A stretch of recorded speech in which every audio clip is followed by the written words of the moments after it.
Last year was the first year I had not been in Australia for at least 2 weeks of the year in 15 years. And we missed you. Like, it's brutal to me. I have so many friends there. Like, it's huge, right? In this episode of The Little Black Book, I'm joined by Jack Daly. Jack Daly is a leading sales speaker and trainer with over 30 years of sales and executive experience. He started his professional journey at CPA firm Arthur Andersen and rose to the CEO level of several corporations, building 6 companies into national firms along the way, 2 of which he subsequently sold to Wall Street firms of Solomon Brothers and First Boston. Jack's track record is a testament to his real-world knowledge and extensive experience in sales and sales management. In this episode, Jack shares about how he constructs and manages his life by design, and about the importance of setting and writing down goals and sharing them with others who can help keep you accountable.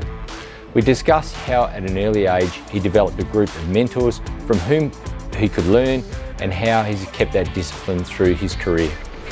Jack talks about the importance of maintaining your physical health so that you can perform as your best as an entrepreneur and business leader. And we also learn about the importance of establishing and understanding your unique selling proposition, or USP, and how important it is for business leaders to focus on their high payoff activities. Welcome to The Little Black Book, a podcast for entrepreneurs by entrepreneurs who provide their first-hand experiences to help others learn and grow. This podcast is brought to you by Altitude Advisory.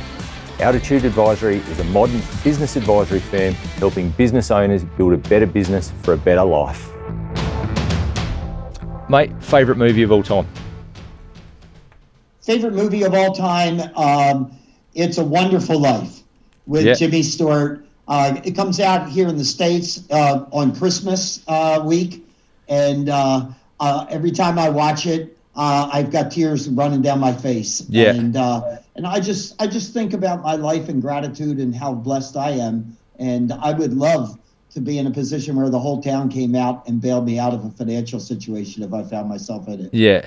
But there's just the title of that in terms of, Jack, we've known each other for a fair while. Yeah, it's just very symbolic, or very, reflective of the way you live your life as well. Absolutely. And that's, Karen, I couldn't believe, had never seen the movie before until this past holiday. Yeah. And I'm like, how do you become somebody in your 60s and not have seen this movie? Yeah. Right? So you watch it every year? It's a bit of a tradition to sit down. Watch it every year. Yeah. Absolutely. Yeah. So it's a bit like, National Lampoon's Christmas Vacation, or A Wonderful Life, or Die Hard. There's all the traditional Christmas movies and things like that are there. True story. Yeah, cool. Is there a book, mate, that as a child or a young adult had a real effect on you, and why? Yeah, so I've got 4 grandchildren with 1 on the way, and they range from age from 12 down to 2 years old right now. Yeah. And my gifts to them all the time are books. Yeah. Because I think that the earlier we get our kids reading, the better they all do in life. Yeah. So my baseline books were a series of mystery novels called The Hardy Boys. Right. And I couldn't stop reading them. Like, I'd finish one and I'd read the next one, and I'd finish one and read the next one. And so I passed on my passion for reading. We're talking here the first week of March. I've already read 30 books this year. Wow. Already, right? Yeah. And so I pass that on to my kids. My daughter, it's hard for me to believe this, but in September, she'll turn 50 years old. And I can remember her, we would ride in the car and she would be in the back seat. And like what I call the dashboard in the back of a car? Yeah. She would have her book laid out there in the night, waiting for street lights to hit so that she could see the next 2 lines on the book. Wow. And she went on to great success as an adult. Yeah. Right? It's, there's a couple of things I probably want to explore there. In terms of like with the grandkids and stuff like that, is it a bit of a tradition or a bit of a family thing now that, when the kids or the grandkids come over or you see them, that you sit down and you read with them, and how important is that for that family bond? It's absolutely the case. It's so important that they know that I'm a reader. They all know that I'm a reader. But to have Grandpa Jack, and that's what we're known as one word, Grandpa Jack, and to have Grandpa Jack have you on his lap reading a book is a treasure treat, and they all feel that way. Yeah.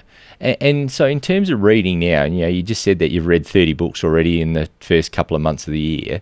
What's your normal, trend line now? What are we reading? Are we reading business books? Are we reading mystery novels still? Are we reading, encyclopedias? What are we reading? Yeah. So the first thing I would tell you is, how do you read that many books in such a short period of time? Well, I'm going to give my wife Karen credit here.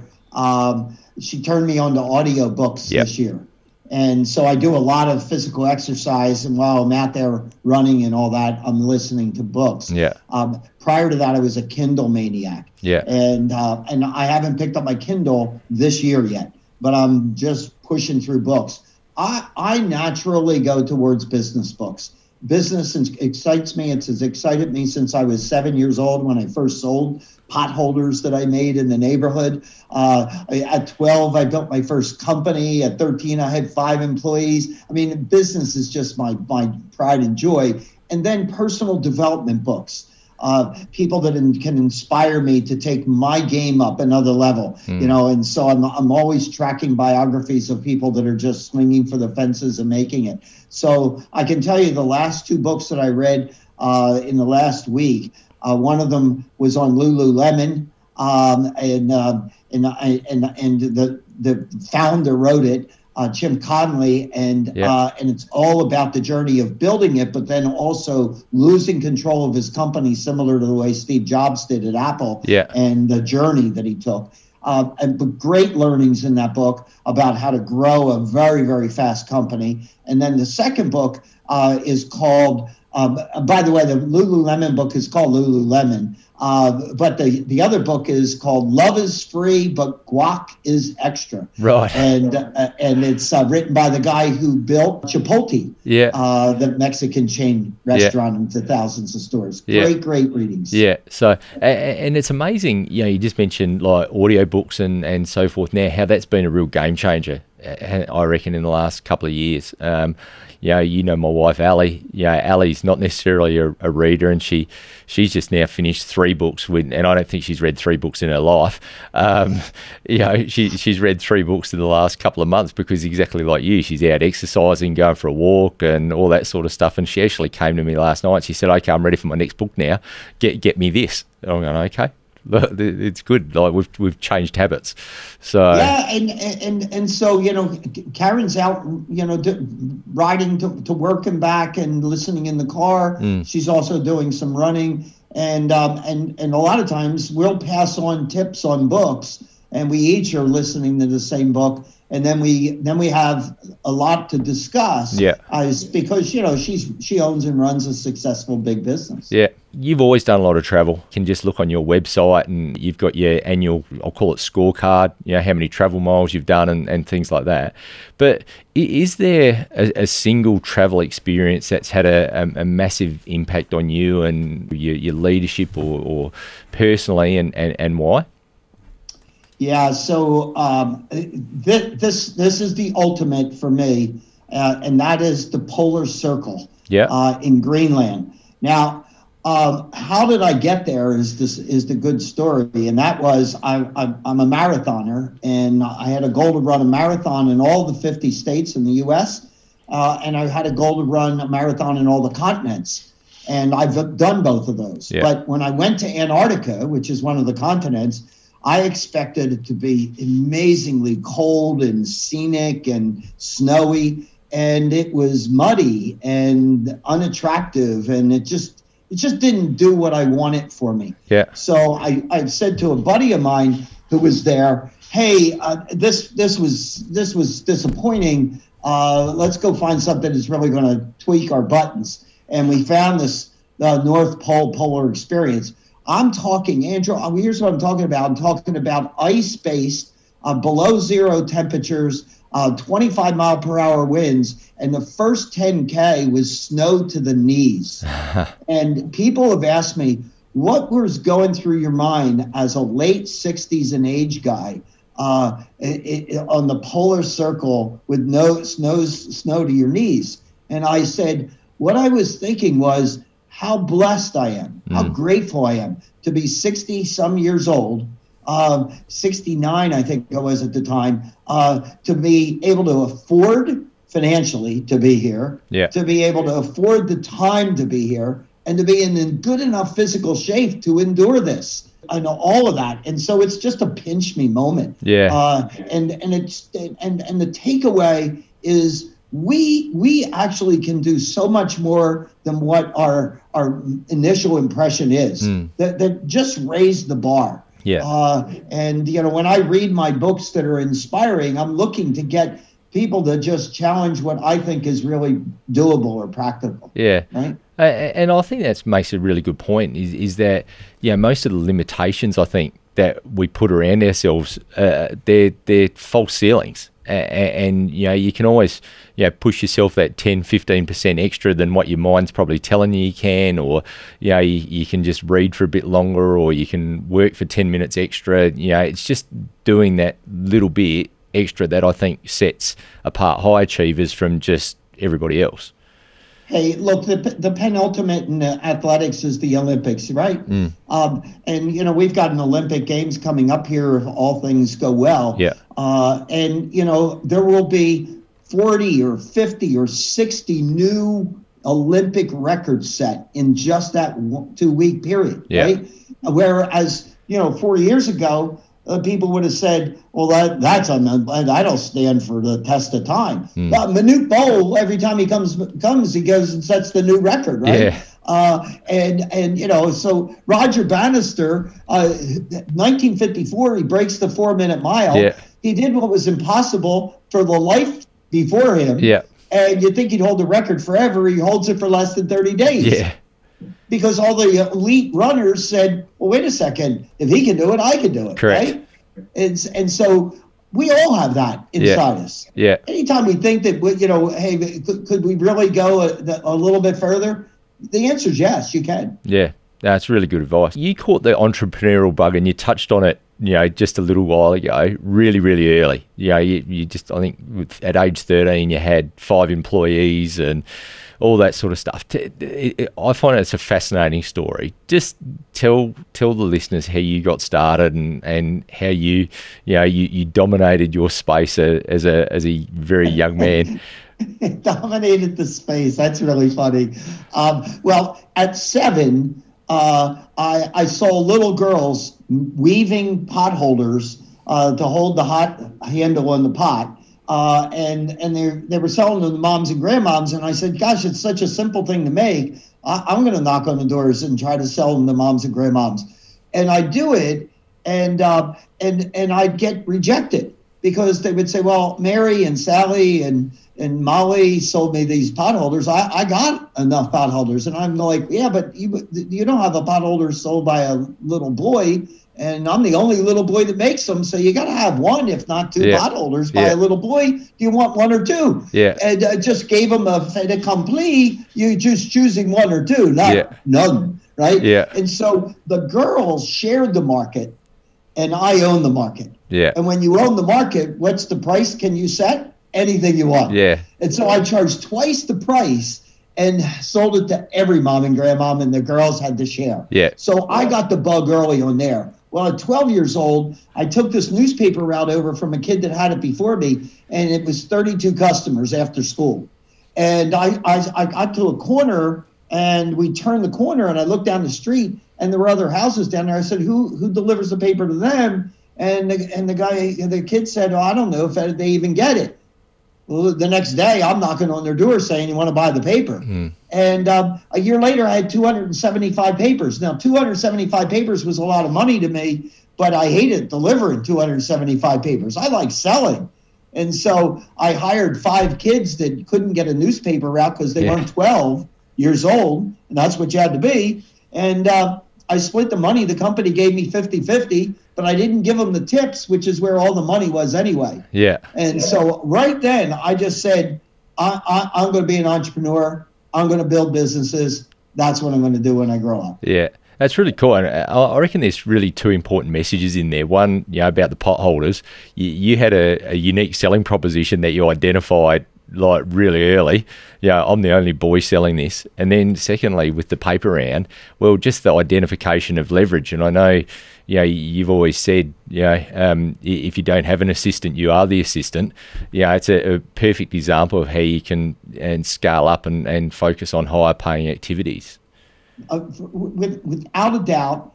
And I just don't understand why, as adults, more people don't get that, right? I watch adults doing things that I scratch my head and say, gosh, do they really enjoy that? Or do they know, like, what is your time worth? What is your time worth, right? And I want to make sure that I'm putting my time into something that really makes joy or makes financial sense. Yeah. Right? If I'm doing something that I could hire somebody to do for $10 an hour, and if I make $50 an hour, well, there's no way the $50 an hour guy should be doing the $10 an hour job. Correct. And it doesn't matter if nobody else does this. It's just do it. Yeah. It just makes sense. Yeah. So I've never had a tool. I've never had a toolbox. I've never cut the lawn. None of those are going to give me any visceral joy. And and I've always made more money than the people I could hire to do the toolbox and the lawn and whatever else. Right? The other stuff. Yeah. How can I go out and wash my car? Like, I like a clean car, but I got to be able to redeploy my time into something that's a little bit more lucrative than washing my car. No, look, I completely agree, and I'm quite grateful now that I've managed to at least, my kids are doing all that now, so at least they're learning a little bit of hard work. They get paid to do that, and I get to spend more time playing golf or doing other fun things. So. Good for you, and good for them that they found a way to get you to open up your wallet and pay them. Yeah, correct. Correct. You've built a really successful corporate career. You built and then sold a number of businesses, but then after a period of time, you've I suppose scaled back and become a one-man entrepreneur. And I know you've got assistants that help you, but mate, what was the trigger after building up this really successful career and a number of businesses that triggered you to go back to just the solo show? Yeah, so I think it's a number of things, Andrew. One of them is my largest sales force was 2,600 salespeople. I mean, if you just can get your head wrapped around that, what it's like to have 2,600 yelping salespeople at you all the time, that'll wear you down. I had built a bunch of businesses, so building another one just didn't have any cachet, any appeal. But if I had to take the one thing, like the one big thing, when I was in my early 40s, I hired a guy to come into my company and do what I do today, which is speak to companies, employees, and get them to take it to the next level. And his name is Jim Pratt, and he was leading an unbelievable life. And his wife was traveling with him, and they were seeing all these foreign countries and these exciting places. He was making a positive impact on the humans, on companies, and he was having a ball, and he was a one-man show. And I turned to Jim one day and I said, someday, Jim, I'm going to do what you do. And he said, why would you want to do it? And I went through the whole list of things that he said, well, if you're ever interested, call me and we'll do it together. And, at 46 years old, I called him and said, I'm ready to go. And he said, perfect, I'm leaving my partner and we'll start a company together. Yeah, cool. And that was the start of it. I would tell you that the first few years, I talked to myself quite a bit about, did I make the right career move? Did I make the right lifestyle move? Because success was not as instant as it had been building my other businesses. Yeah. This was a whole new shtick for me. Yeah. So how did you then scale that up? Because, now, you're known worldwide for, for your teachings and your presentations and your books and things like that on sales and sales process and, your book sales, the sales playbook. How did you get through those early couple of years and then create traction or that market identification where you started to build momentum around that stuff? Yeah. The first thing that I'll tell you is that I put in a lot of hours every day. I worked really, really hard. One of the foundation points to success, I'm convinced, is a 4-letter word called grit. GRIT. Never ever give up. So I was dogged and determined to do that. And you have to understand that I came from a world that was very exclusive. I was in the top 20 financial people in America from a knowledgeable standpoint. People knew me all over the United States as one of the top financiers running a finance company. Yep. I had a helicopter on my office. I had my own chef in the building. I had a chauffeur-driven limousine and a jet on call at Burbank Airport.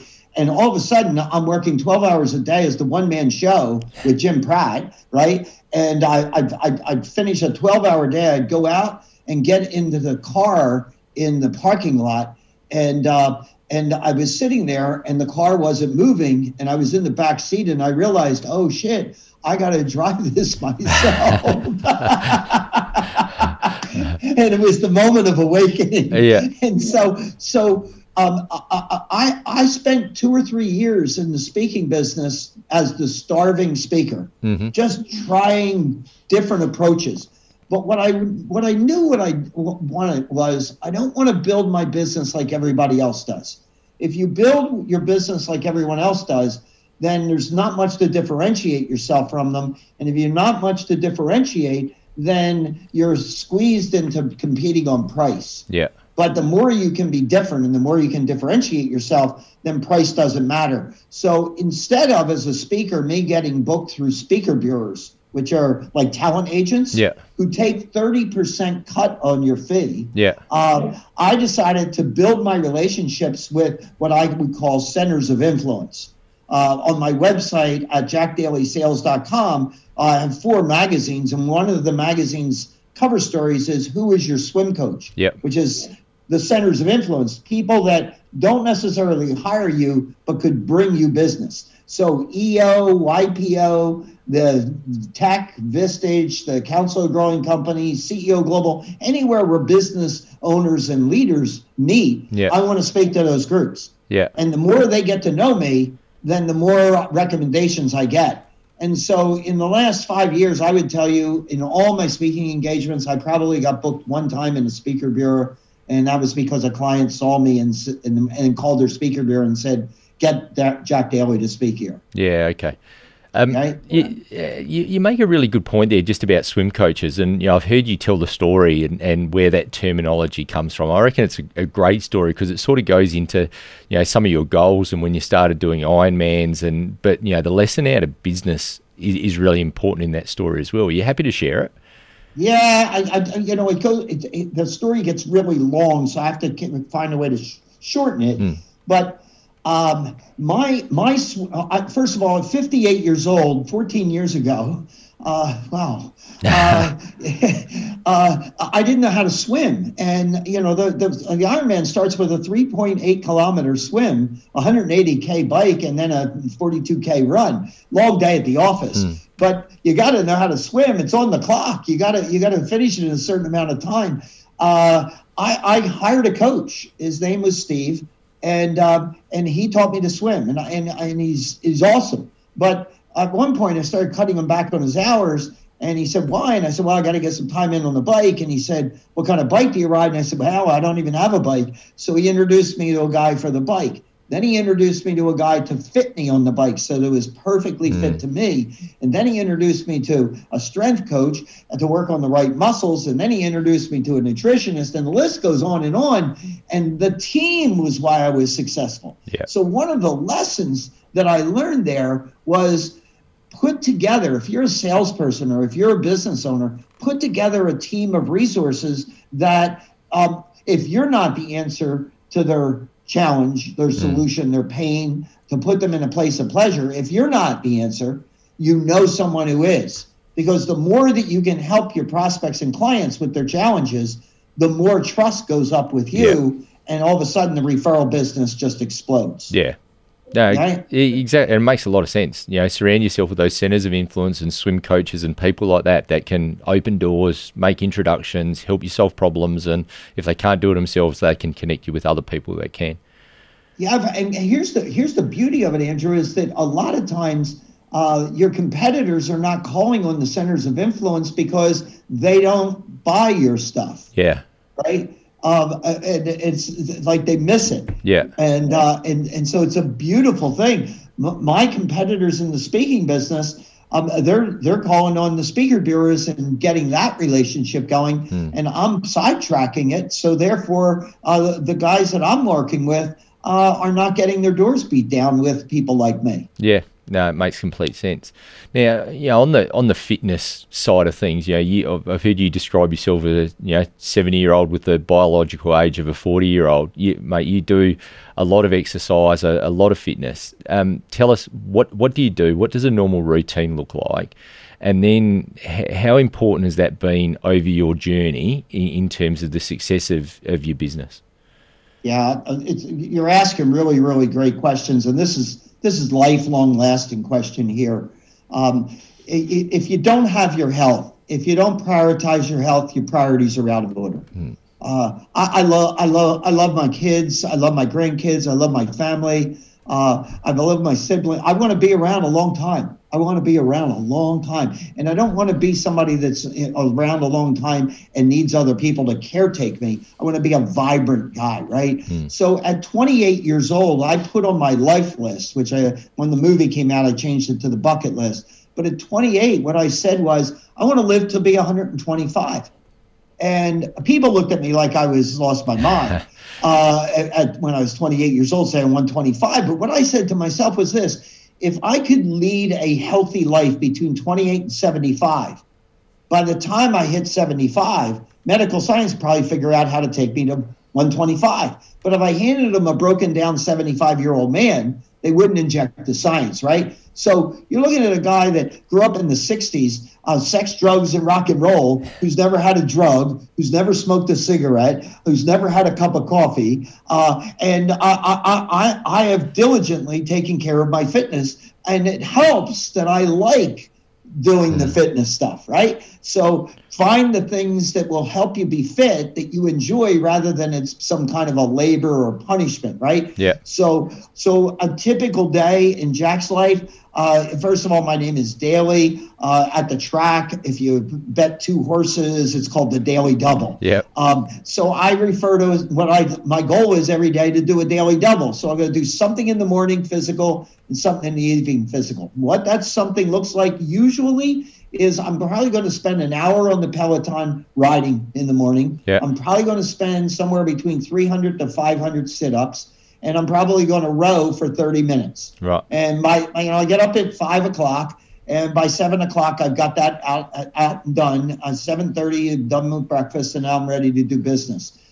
Somewhere around 5 o'clock in the evening, I'm hoping for a window before the sun sets. And I live at the beach in Southern California, and I'm going to do a 10K or more in the evening. And then I might bounce back home and knock out another 30 minutes on the Peloton type of thing. Yeah. So somewhere in the 3 to 4 hours a day, if I don't have a race earmarked. If I got races, then I'm doing more. So when I'm doing Ironmans, I'm 25 hours to 30 hours a week. Wow. And how many? I know it's on your list. How many Ironmans have you now done? How many marathons have you now done? Yeah, so 95 marathons. If it wasn't for the pandemic, I would have gotten to 100 last year. I'll do that this year. Yeah. And so I want my 100th to be in Athens, where it all started. I think that's poetic. Yeah. And I've done 15 full Ironmans. Yeah. And as I mentioned, a marathon in all 50 states and one in all the continents, right? Yeah. No, and that's just Jack having fun. Yeah. And then every now and then, you just, when we were talking earlier, you slot in a game of golf here and there, and you're off to Pebble Beach. Yeah, 95 of the top 100 golf courses in the United States, I've knocked those down. I'm very driven by bucket list and goals, and And you know, the beauty of this, Andrew, is, and I've encouraged my employees to do this over time. Give me a list of your bucket list. You know, I can't help somebody achieve what they want in life if they don't know what it is. Yeah. And once you've written it down, share it with other people. Yeah. So my bucket list is actually published on my website. Yeah. Right. So let me tell you a little anecdotal story. So I get a guy that emails me and he says, "Hey, it says on your bucket list you want to fly a jet fighter plane.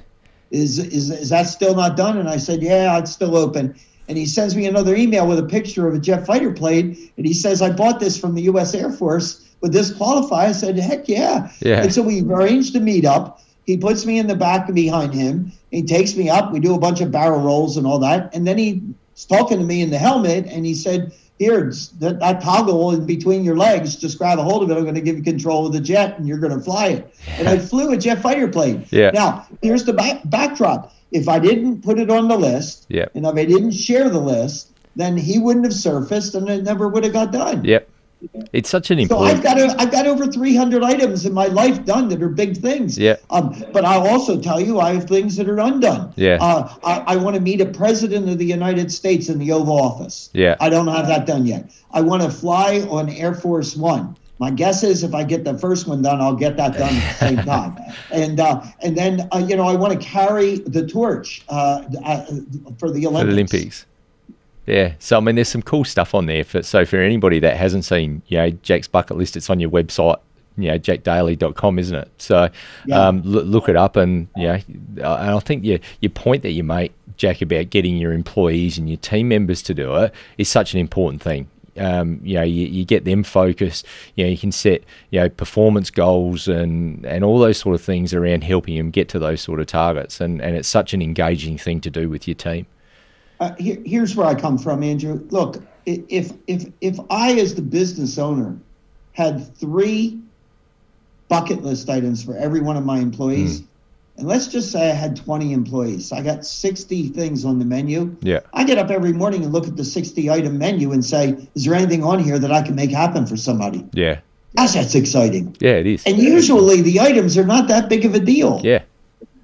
No, correct. This sort of goes in, you know, very much in your theme. You talk about having a life by design.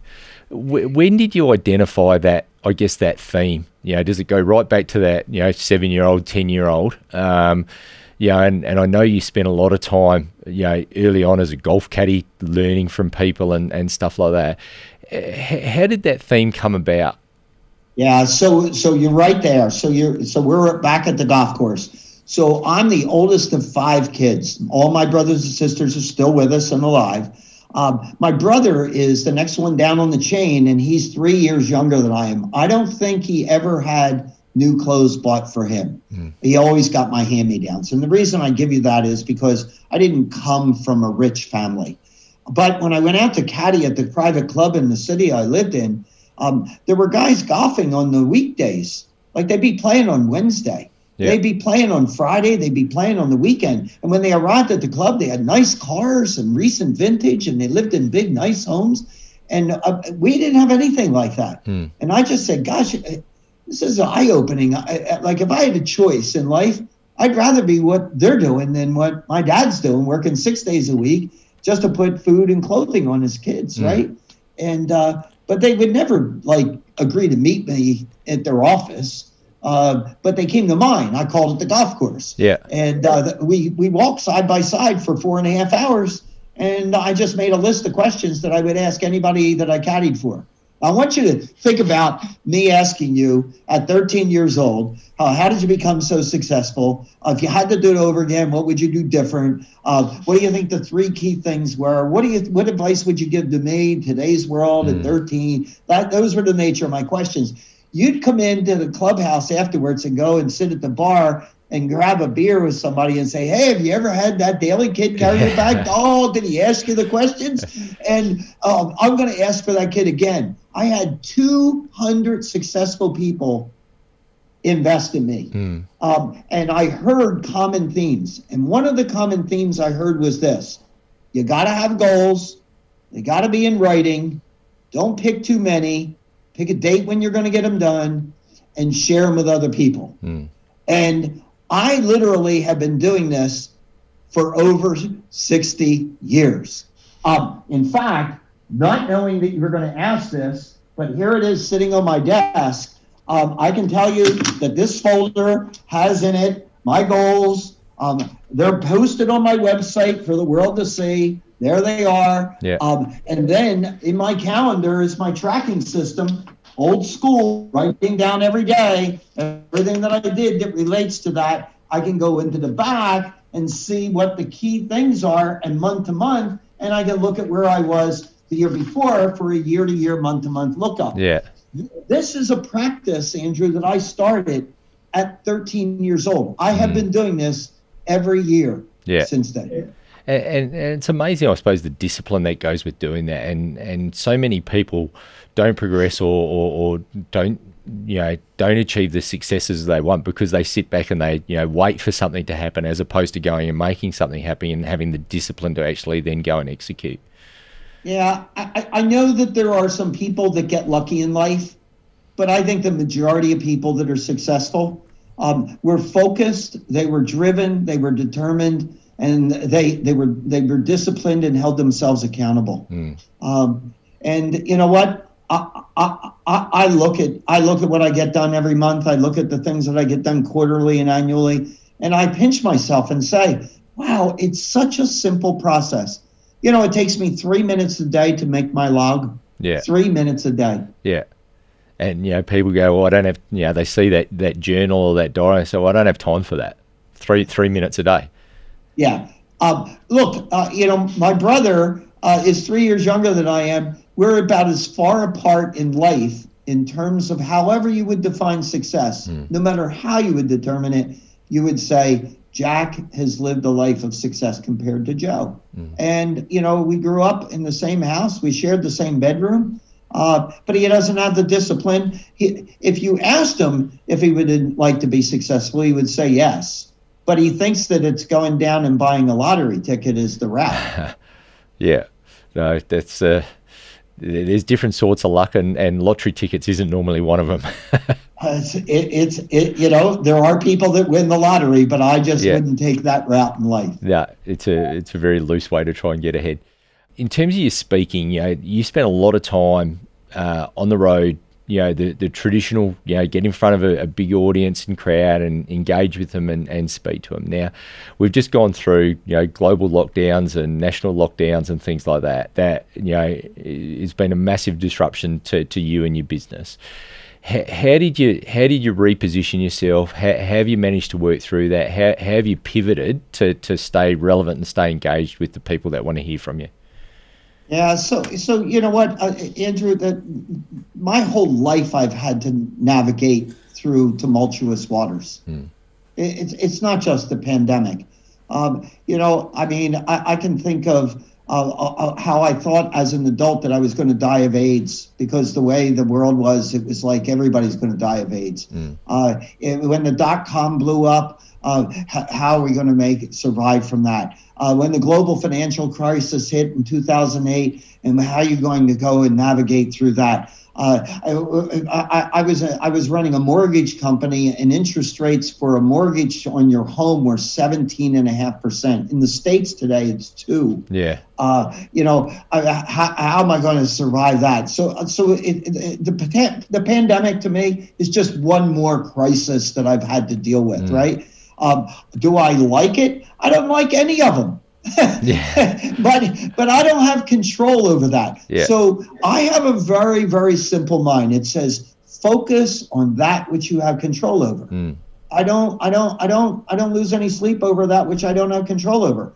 The coronavirus, I failed science in high school. I'm not going to create the vaccine. But when the vaccine is available, what I said is, I'm going to pop myself and let's go, right?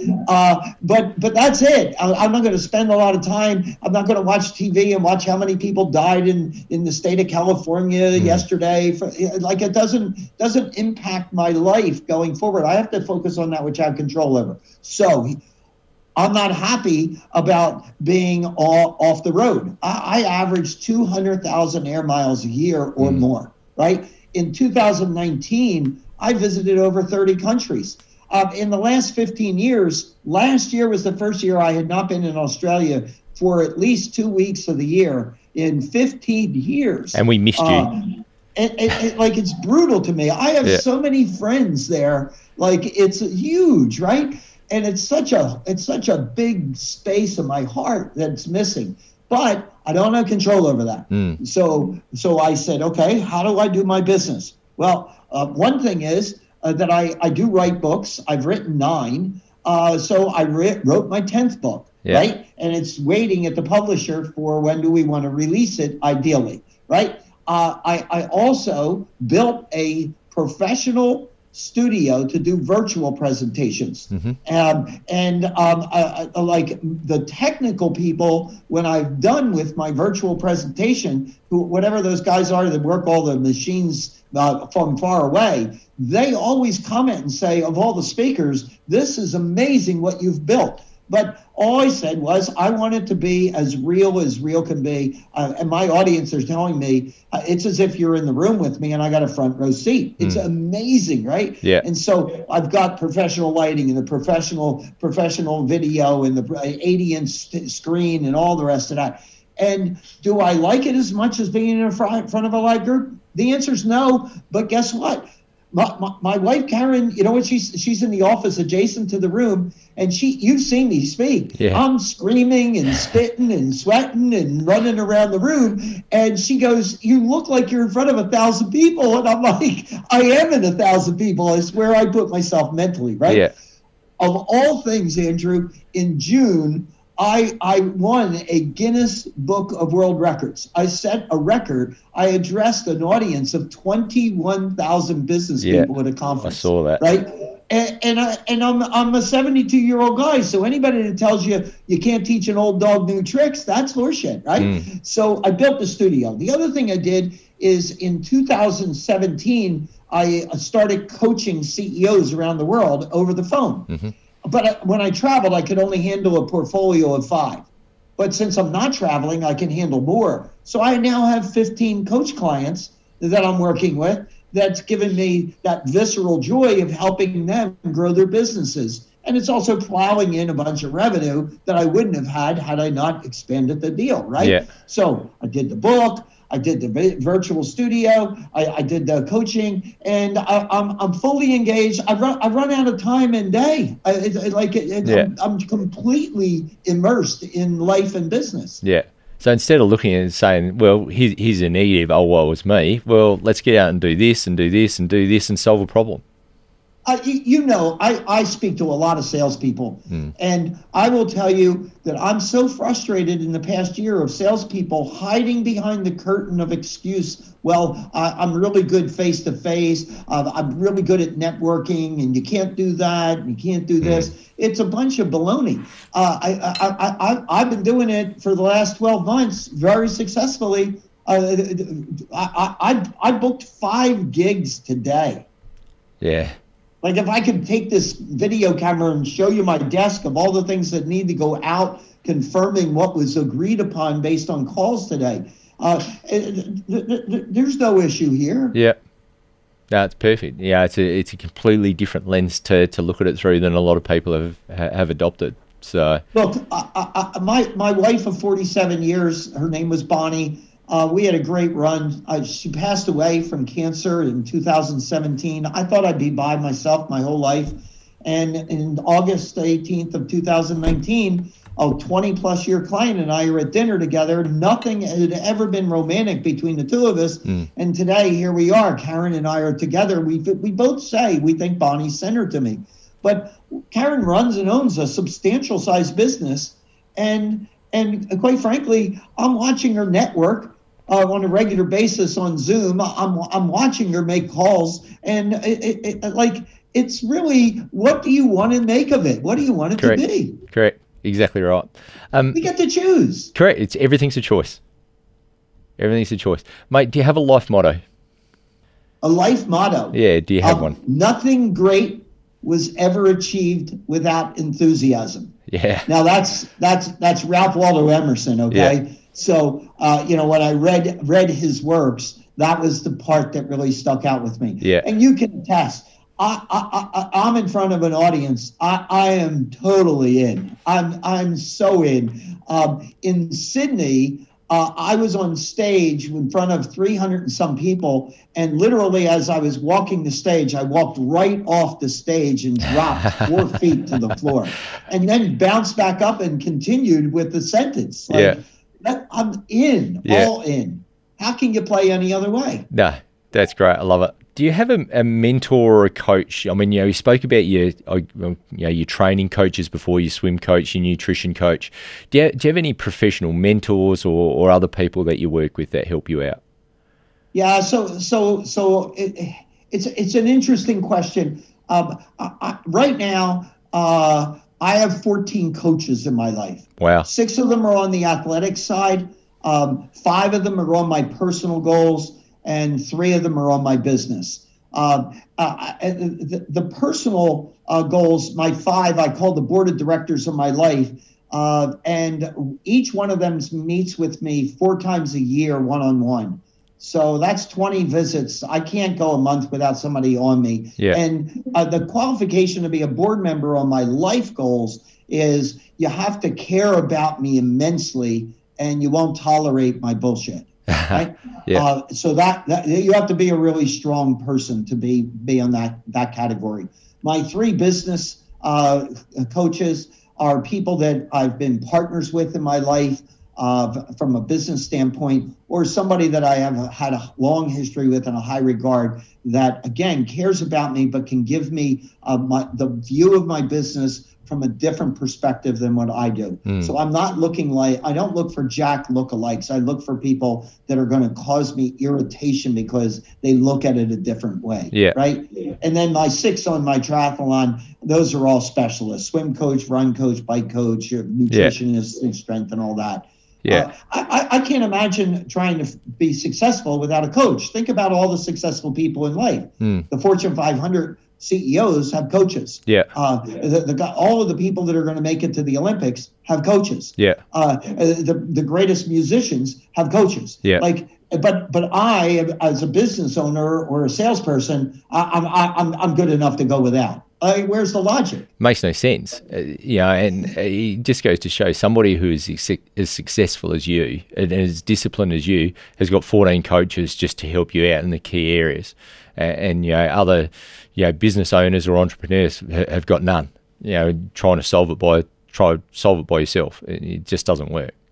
Yeah, the book that I just finished writing during the pandemic is called Jack Daly's Life by Design, and it's in its first draft form, and I'm sending it to some trusted people to critique it. But when I give it to them, I'm saying it's way more words than it's going to be, because I want it to be edited down, and I need you to give me, like, really slam me where it's wrong, where it's not good, right? And this is a book that's way different than anything I've ever written. It's a partial autobiography, and it's a partial instruction manual on how to design your life. Yeah, very cool. And so I'm getting critique, and I will tell you, it hurts, but it helps. Yeah, right? Mate.